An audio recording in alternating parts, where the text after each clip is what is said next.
بسم الله الرحمن الرحيم. الحمد لله نحمده ونستعينه ونستغفره ونؤمن به ونتوكل عليه ونعوذ بالله من شرور أنفسنا ومن سيئات أعمالنا. من يهده الله فلا مضل له ومن يضلله فلا هادي له.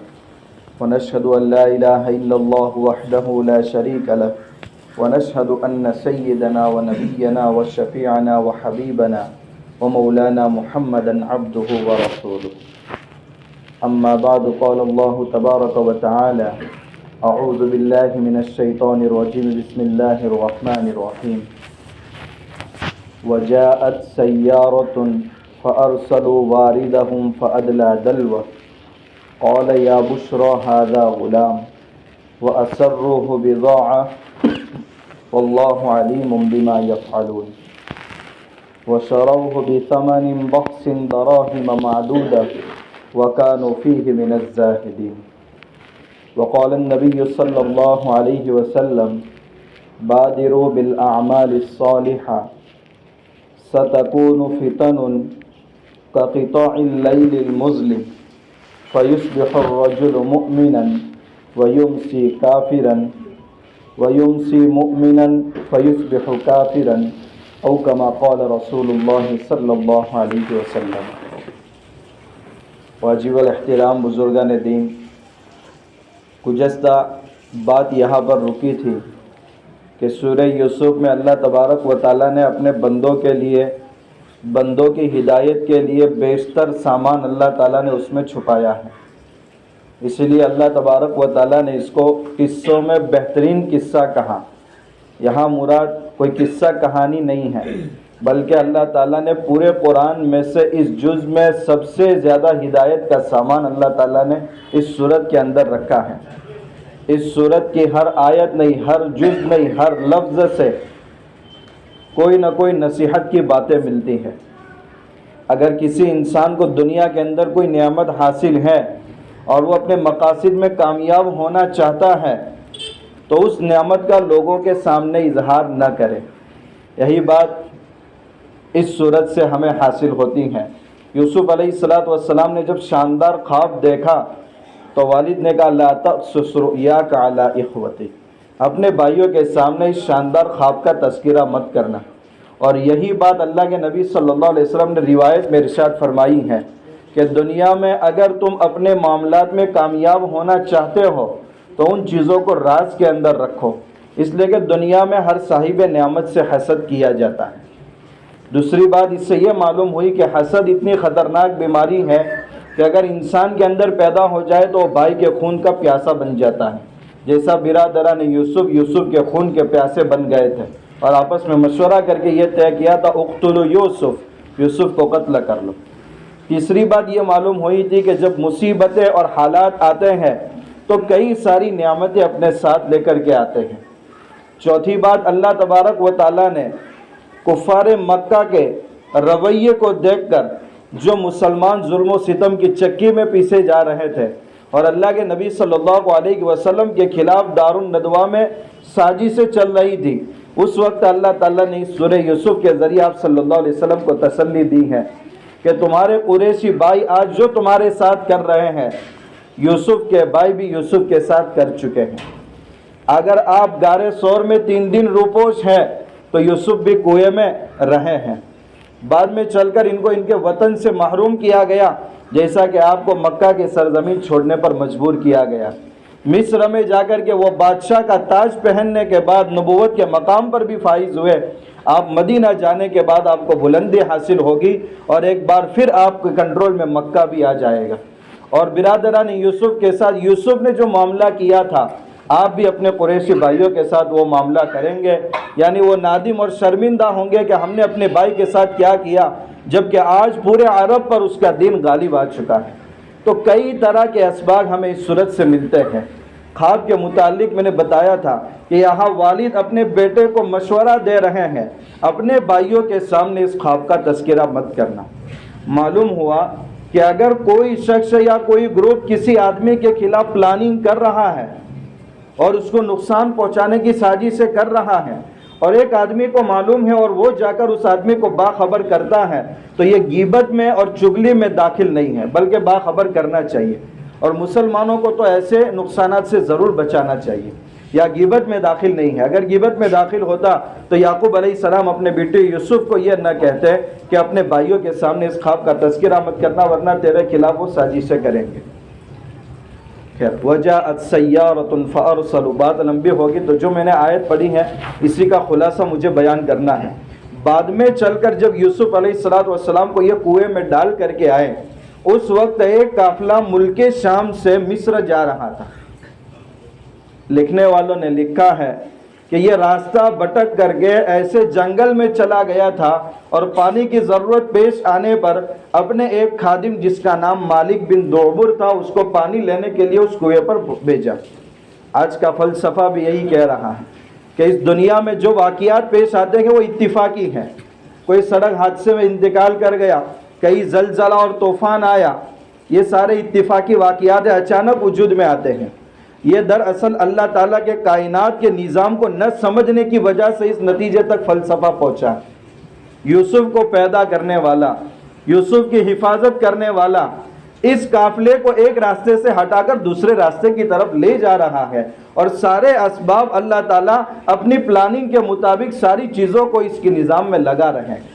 یہ قافلہ راستہ بھٹکا ہوا نہیں تھا، اللہ کی طرف سے ایک پلاننگ تھی، کیونکہ معصوم بچے کو یہاں سے نکال کر کنویں سے نکال کر مصر تک پہنچانا ہے۔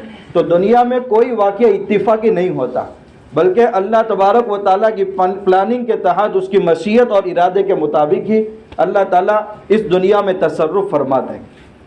خیر، جب وہ قافلہ اور اس کا ایک آدمی اس کنویں کے قریب پہنچا اور رسی کے ذریعے ڈول اندر ڈالا، وجاءت سیارۃ فارسلوا واردہم فادلی دلوہ، یوسف علیہ السلام نے سمجھا کہ اللہ کی مدد آ گئی ہے، فوراً رسی پکڑ کر ڈول کے اندر بیٹھ گئے، اور اس نے سمجھا کہ پانی بھر گیا ہے تو مالک بن دعبر نے وہ رسی کھینچ لی۔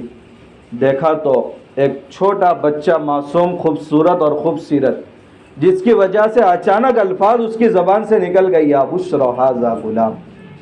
اتنا خوشخبری کے بعد ہے، کتنا خوبصورت اور خوبصورت بچہ آج میرے ہاتھ لگ گیا۔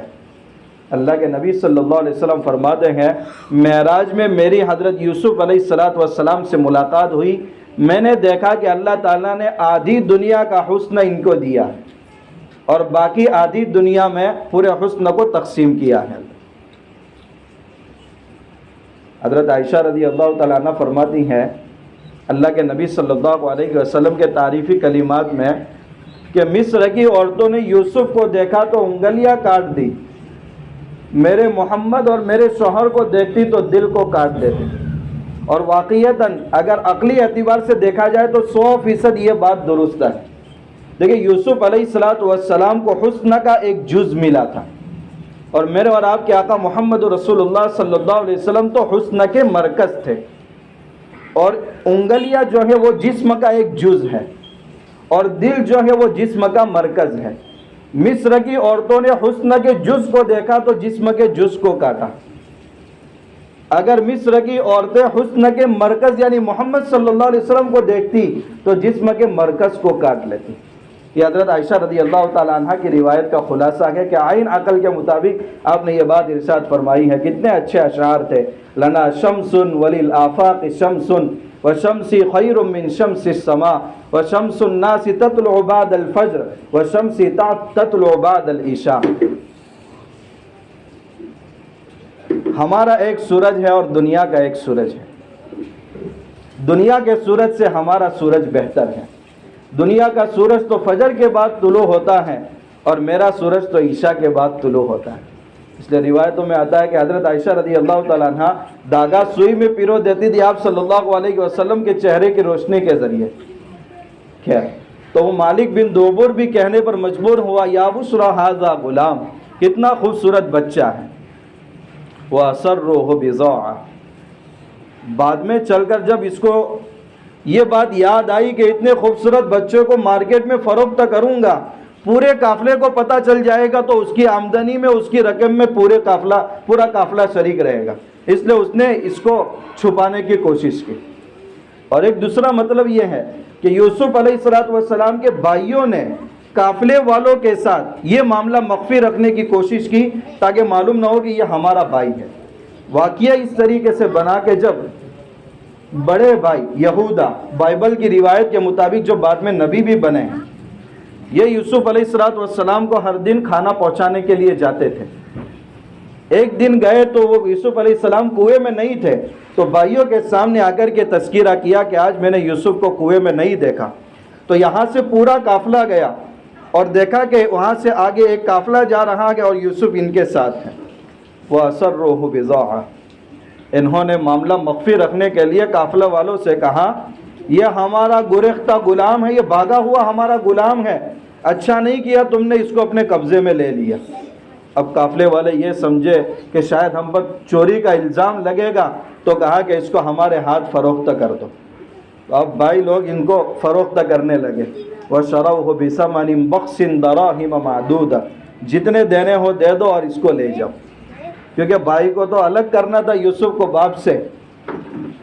بس گنے چنے دراہم لیے اور بھائی کو حوالے کر دیا، اور کہا گیا تھا کہ یہ ہمارا غلام ہے جو بھاگ کر کے تمہارے پاس آ گیا ہے۔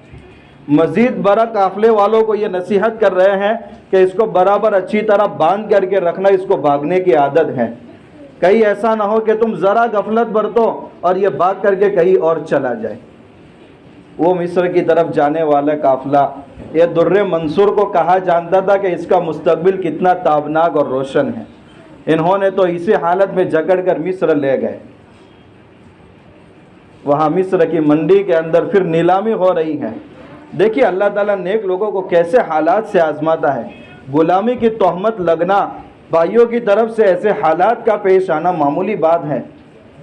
یہ جو آج کل سوسائڈ کر رہے ہیں اس کی کوششیں ہو رہی ہیں، سورہ یوسف کے اندر اللہ تبارک و تعالیٰ نے ہم سب کے لیے تسلی کا سامان رکھا ہے۔ مصیبتوں کا آنا، دکھ اور تکلیف سے انسان کا گزرنا، یہ اللہ کی ناراضگی کی علامت نہیں ہے۔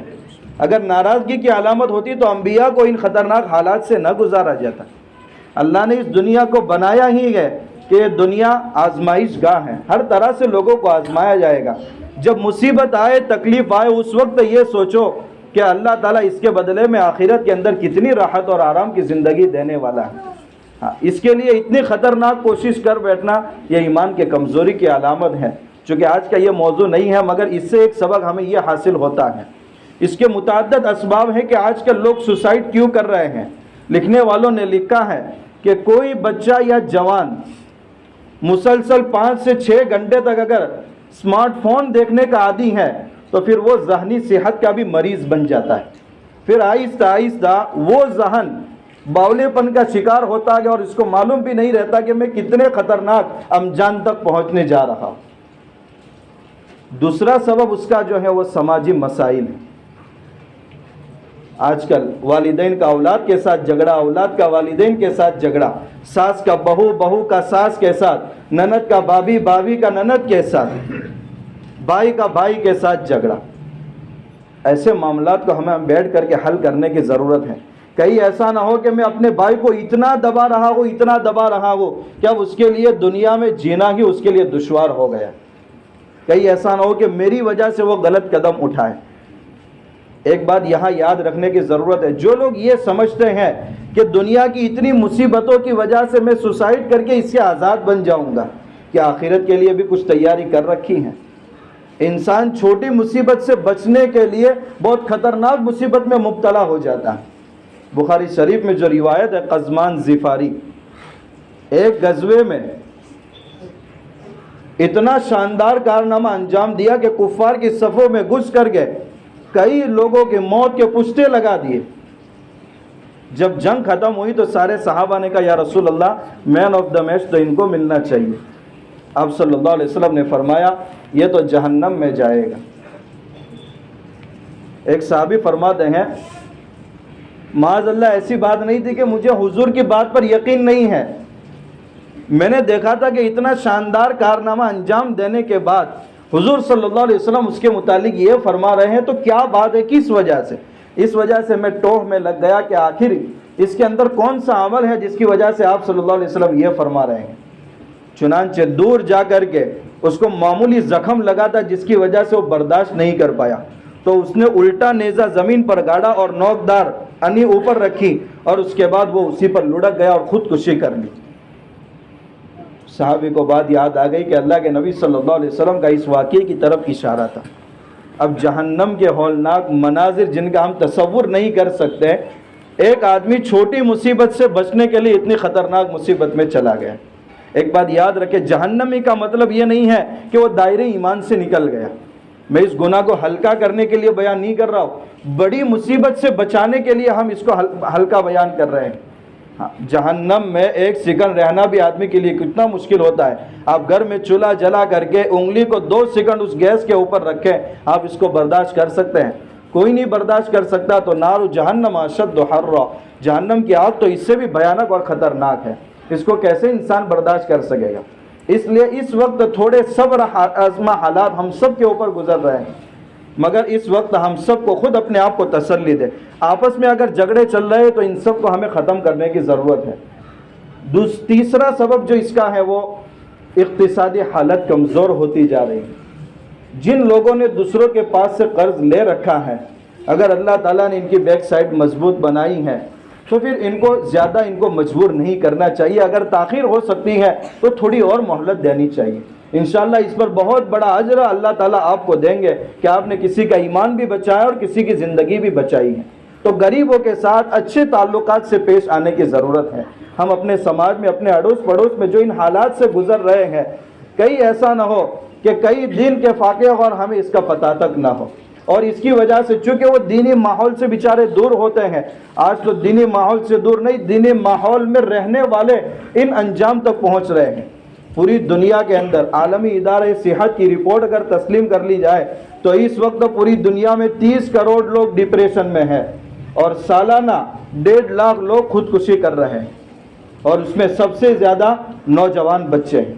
بس ایگزام میں ایک پیپر میں فیل ہوئے اور خودکشی کر لی۔ دنیا میں جس کو منزل نظر آتی ہے یا جو منزل مقصود تک پہنچنا چاہتا ہے وہی پیچھے پڑتا ہے۔ ایک بیچ میں بہت بڑا کھڈا ہو اور جسٹ اور جمپ لگانی ہے، تو اگر وہاں سے کھڑے کھڑے اگر وہ جمپ لگائے گا تو ہو سکتا ہے کہ وہ اسی کھڈے کے اندر گر جائے۔ ذرا پیچھے پڑنا پڑتا ہے، جتنا پیچھے جائے گا اتنی اور زیادہ جمپ لگائے گا وہ۔ تو دنیا میں ایسے حالات آتے ہیں۔ ایک مرتبہ اللہ کے نبی صلی اللہ علیہ وسلم کی قدموں اتنی پیچھے رہ گئی ہیں، جب سواری کے اندر مقابلہ ہوا ہے تو آپ صلی اللہ علیہ وسلم کی سواری خود پیچھے رہ گئی ہے۔ تو اگر ہمارے بچے ایگزام میں ایک بار پیچھے ہو جاتے ہیں، ماں باپ کی طرف سے ان کو اتنا ڈانٹا نہ جائے، بلکہ اس وقت ان کو حوصلہ دینے کی ضرورت ہے۔ میں تو اس بات کا قائل ہوں کہ بچہ فیل ہو تو فیل لکھو ہی مت، بلکہ لکھو ٹرائی اگین، اور ایک بار کوشش کرو، اس کا بہت زیادہ اثر پڑتا ہے۔ اور کوشش کرو، کوشش جو بھی کرتا ہے، آج باطل کوشش کر رہا ہے 70-80 سال سے، تو دیکھیے کامیابی مل رہی ہے۔ من جد وجد، دنیا کا قانون ہے، جو بھی کوشش کرے گا اچھی چیز کی یا بری چیز کی، کامیابی اس کے قدم کو چومے گی، چاہے وہ دنیا کی حد تک ہو۔ خیر، سورہ یوسف سے بھی ہمیں یہ حالات کا پتہ چلتا ہے کہ اللہ تعالیٰ زیادہ اپنے نیک بندوں کو آزماتا ہے، اور انسان کی سب سے بڑی نیکی اس کا ایمان والا ہونا ہے۔ اگر اللہ ہمیں آزما رہا ہے تو اللہ ہم سے محبت کر رہا ہے، اور یہ حالات اگر ہمیں اللہ کے گھر کی طرف لے کر کے آ رہے ہیں تو بڑی خوشی کی بات ہے۔ ایک بزرگ اتنی خطرناک بیماری میں مبتلا، لوگ تعزیت کے لیے گئے، کہا حضرت اتنی خطرناک بیماری میں، کہا اللہ کا شکر ہے میں مصیبت میں مبتلا ہوں، معصیت میں مبتلا نہیں ہوں، نافرمانی میں مبتلا نہیں ہوں میں۔ یہ مصیبت تو 1 دن کی 4 دن کی ختم ہو جائے گی، مگر اس کا اجر اللہ کے وہاں ملے گا۔ خیر، کہاں سے بات چلی گئی؟ تو یہ مالک بن دعبر نے یوسف علیہ السلام کو نکالا اور مصر کے بازار میں نیلامی ہو رہی ہے۔ بس بات پہنچتے پہنچتے یہاں تک پہنچی کہ اس بچے کو وہی شخص خرید سکتا ہے جو اس کے وزن کے برابر سونا، مشک اور دینار دے گا، ریشم دے گا۔ یہ مقدر میں تھا عزیز مصر کے، مصر کا بادشاہ تھا اس وقت ریان بن اسید، ان کے ماتحت۔ یہ بعد میں چل کر حضرت یوسف علیہ السلام کے ہاتھ پر اسلام قبول کر چکے تھے، اور یوسف علیہ السلام کے حیات ہی میں ان کا انتقال ہوا تھا۔ ان کے ایک وزیر تھے جن کو عزیز مصر بھی کہا جاتا تھا، ان کا نام تھا قطفیر یا اطفیر۔ اللہ تعالیٰ نے ان کے حق میں یہ دولت مقدر کر رکھی تھی۔ حضرت عبداللہ بن مسعود رضی اللہ تعالیٰ عنہ فرماتے ہیں، تفسیر ابن کثیر میں ان کی یہ روایت ہے، فرماتے ہیں کہ دنیا کے اندر 3 شخص قیافہ شناس گزرے ہیں، یعنی جو صرف پیشانی دیکھ کر کے کسی کے مستقبل کا اندازہ لگا دیتے۔ ان میں یہ عزیز مصر جنہوں نے یوسف علیہ السلام کی پیشانی دیکھ کر کے ان کو خرید لیا تھا کہ بعد میں چل کر ہمارے گھر میں پرورش ہوگی اور بعد میں ان کو بڑا مرتبہ حاصل ہوگا۔ حضرت ابوبکر صدیق رضی اللہ تعالیٰ عنہ جنہوں نے اپنی موت سے پہلے حضرت عمر بن خطاب رضی اللہ تعالیٰ عنہ کو خلیفہ بنایا تھا، جن کے دور خلافت سے آج بھی کفار پر لرزہ طاری ہے، تو دوسرے نمبر کے حضرت ابوبکر صدیق رضی اللہ تعالیٰ عنہ تھے۔ تیسرے نمبر پر حضرت شعیب علیہ السلام کی صاحبزادی موسیٰ علیہ السلام نے جو پتھر ہٹا کر کے ان کو پانی بھر کر کے دیا تھا، تو انہوں نے اپنے ابا کے پاس جا کر کہا تھا، یا ابا ایسے آدمی کو اپنے پاس مزدور رکھیے، اس لیے کہ طاقتور بھی ہے کہ اتنا بھاری پتھر بھی اس نے ہٹا دیا اور امانت دار بھی ہے۔ تو موسیٰ علیہ السلام کے حالات کو دیکھ کر اس بیٹی نے اندازہ لگا دیا تھا کہ ابا اگر کوئی مزدور بہترین ہونا چاہیے تو یہ مزدور ہیں، آپ اپنے یہاں رکھ دیں۔ موسیٰ علیہ السلام چونکہ مصر چھوڑ کر کے آئے تھے اور شعیب علیہ السلام کے وہاں رہے، بعد میں چل کر ان کی بیٹی سے ان کا نکاح ہوا۔ تو 3 شخص قیافہ شناس گزرے۔ 5 منٹ باقی ہے اور لمبا مضمون ہے، اس لیے اس کو یہاں ختم کرتے ہیں۔ ایک فتنے کی طرف مجھے آپ لوگوں کو توجہ مبذول کرانی ہے۔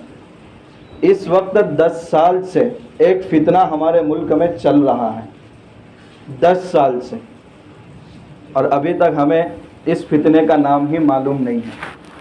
الحمدللہ بچنا آسان ہو جاتا ہے، اگر آدمی زیادہ خود کورید میں پڑتا ہے تو پھر اس سے اور متاثر ہوتا ہے، لیکن اس وقت ہم سب کو باخبر رہنے کی ضرورت ہے، کیونکہ یہ فتنہ اتنا خطرناک ہے کہ اس سے ایمان کے جنازے نکل رہے ہیں۔ اس وقت اس آدمی کے ہاتھ پر 10,000 لوگ بیعت کر کے مرتد ہو چکے ہیں، 10,000 لوگ۔ ملت ٹائمز کی یہ رپورٹ ہے، آپ پڑھ سکتے ہیں۔ شکیل بن حنیف، چند دن پہلے شاید آپ نے کرناٹک ہبلی کا وہ ویڈیو بھی دیکھا ہوگا کہ چند شکیلی ہیں، وہاں مکان میں رہ رہے ہیں، بزنس بھی کر رہے ہیں، اور شکیل بن حنیف کی دعوت بھی لوگوں کو دے رہے ہیں اور اس کے ہاتھ پر بیعت کرنے کی دعوت دے رہے ہیں۔ اس نام کو آپ یاد رکھیں، شکیل بن حنیف۔ یہ بہاری ہیں، دربنگوی عثمان پوری، بہار میں ایک ضلع ہے دربنگا، وہاں عثمان پور کا یہ رہنے والا ہے۔ اس نے سب سے پہلے کالج میں پڑھنے گیا تھا، تعلیم بھی ناقص رہی ہے، اس کے بعد یہ کہنے لگا کہ اللہ کی طرف سے مجھے یہ خبر ملی کہ اب پوری دنیا کے اندر تمہیں حاکم بنایا جائے گا اور تم سے کام لیا جائے گا، تم وقت کے امام مہدی ہو۔ تو اس کے بعد یہ اپنا بہار چھوڑ کر کے دہلی آیا، کچھ محلوں کو اس نے ٹارگیٹ کیا، 2 جماعت اس کی ٹارگیٹ میں ہے۔ وہ حضرات جو دعوت و تبلیغ کے ساتھ جڑے ہوئے ہیں اور بالکل بیچارے سادہ ذہن ہیں، ایسے لوگوں کو یہ پکڑتا ہے۔ اور ہمارے کالج یونیورسٹی میں پڑھنے والے جو مکاتب اور مدارس میں کبھی گئے نہیں ہیں، سادہ لوگ ہیں، ذہن میں دینی معلومات ہے ہی نہیں، ایسے 2 لوگوں کو وہ پکڑتا ہے، اور اس کے اب تو نمائندے پورے ملک میں کام کر رہے ہیں۔ پکڑنے کے بعد پھر علامت قیامت پر آہستہ آہستہ ان کو قریب کرتے ہیں، اور انہوں نے علماء کا لباس اپنایا ہے، کرتا بھی بہت نیچے تک کہ جبرائیل بھی دھوکہ کھا جائے کہ نیکی لکھو یا برائی لکھو، اور داڑھی بھی اتنی لمبی ہوتی ہے۔ پہلی صف میں نماز پڑھتے ہیں، بمبئی کی کئی مسجدوں میں پہلی صف میں نماز پڑھ رہے ہیں۔ آج کی تازہ صورتحال میں بتا رہا ہوں، پتہ لگانا مشکل ہے کہ یہ آدمی ہمارے لیے فتنہ بن کر کے آ سکتا ہے اور ہمارے ایمان پر ڈاکہ ڈال سکتا ہے، اور تہجد کے بھی پابند ہیں۔ ایسے لوگوں کو قریب کر کے ان کے مسائل سن کر کے پھر علماء کے بارے میں بدظن کرتے ہیں۔ دیکھو اس وقت ہم قیامت کے قریب ہے، قیامت کی نشانیاں اللہ کے نبی صلی اللہ علیہ وسلم نے جو بیان فرمائی تھی، وہ نشانیاں اب اس دنیا میں وجود پذیر ہو رہی ہیں، اور مدارس کے اندر علماء کو علامات قیامت احادیث نہیں پڑھائی جاتی، تاکہ یہ ہمارے نوجوان جو ان کے کنٹرول میں آ چکے ہیں وہ کبھی علماء سے رابطہ ہی نہ کریں، اور اپنے جو ایمان انہوں نے خرید لیا ہے تاکہ ان کا ایمان بچ جائے، اس لیے سب سے پہلے ان سے بدظن کرتے ہیں۔ پھر آہستہ آہستہ جب وہ مانوس ہو جاتا ہے، اس کے بعد کہتے ہیں امام مہدی اس دنیا میں آ چکے ہیں۔ جب وہ بیچارہ پوچھتا ہے کون ہے امام مہدی، ہمیں تو بیعت کرنا ہے اس پر، تو نام کبھی نہیں بتایا جاتا، اس نے دہلی میں جب اس کی یہ سازشیں پکڑی گئی تو پھر علماء نے عوام کو متنبع کیا تو لوگوں نے اس کو پکڑ کر خوب مارا، سر کا حلق بھی کیا۔ اس کے بعد یہ سیدھا مہاراشٹر آیا، اورنگ آباد آج ان کا ہیڈ کوارٹر بن چکا ہے۔ اور کسی صاحب نے تو پوری بستی خرید کر کے ان کو دی ہے۔ تم محنت کرو، پیچھے سے ہم سپورٹ کریں گے پورا۔ 10 سال ہو چکے ہیں، 10,000 لوگ اپنا ایمان بیچ چکے ہیں۔ اللہ ہم سب کے ایمان کی حفاظت فرمائے۔ قیامت کی نشانیوں کا تذکرہ کرتے کرتے کہتے ہیں کہ امام مہدی آ چکے ہیں۔ جب ان کا کوئی نمائندہ، جب وہ بیچارہ نوجوان مانوس ہو جاتا ہے تو جا کر کے شکیل بن حنیف سے بیعت کراتے ہیں، یہ وقت ہے کہ امام مہدی ان کے ہاتھ پر بیعت کرو، لیکن نام کا کبھی اظہار نہیں کرتا، کیونکہ امام مہدی کا نام کیا ہے؟ محمد بن عبداللہ۔ آپ صلی اللہ علیہ وسلم نے صاف صاف الفاظ میں فرما دیا کہ امام مہدی جب پیدا ہوں گے، یواتی اسمہ اسمی و اسم ابیہ اسم ابی، ان کا نام میرے نام کے مطابق ہوگا، ان کے والد کا نام میرے والد کے نام کے مطابق ہوگا، یعنی امام مہدی کا نام ہوگا محمد بن عبداللہ، اور وہ حسینی خاندان سے ہوں گے۔ حضرت فاطمہ رضی اللہ تعالیٰ عنہ تک ان کا نسب ملے گا، اور یہ تو ہندوستانی نسل ہے، کہاں اس کا نسل وہاں مل سکتا ہے؟ اور مدینہ منورہ میں وہ پیدا ہوں گے، اور یہ تو ہندوستان میں دربھنگہ عثمان پور میں پیدا ہوا ہے۔ جب اس سے پوچھا جاتا ہے کہ امام مہدی آ چکے ہیں تو امام مہدی کے آنے کے بعد اس دنیا میں دجال بھی تو آئے گا۔ امام مہدی تو زیادہ سے زیادہ 9 سال رہیں گے اور پوری دنیا پر ان کی حکومت رہے گی۔ آج شکیل بن حنیف کی حکومت ہندوستان پر بھی نہیں ہے کہ پورے عالم پر بھی نہیں ہے، اور 10 سال اس کے ہو چکے مگر ابھی تک دجال نہیں آیا۔ یہ کہتا ہے کہ دجال آ چکا ہے۔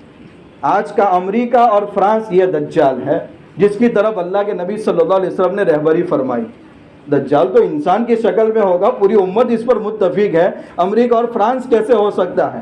جب اس سے مزید پوچھا جاتا ہے کہ جب دجال آئے گا تو اس کی پیشانی پر کیا لکھا ہوا ہوگا؟ ارے فرمائیے، کافر لکھا ہوا ہوگا، تو کہہ رہا ہے کافر لکھا ہوا تو ہے۔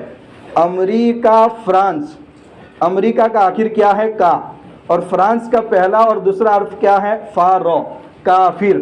تو امریکہ اور فرانس کے بیچ میں تو کافر ہے، لہذا وہی دجال ہے۔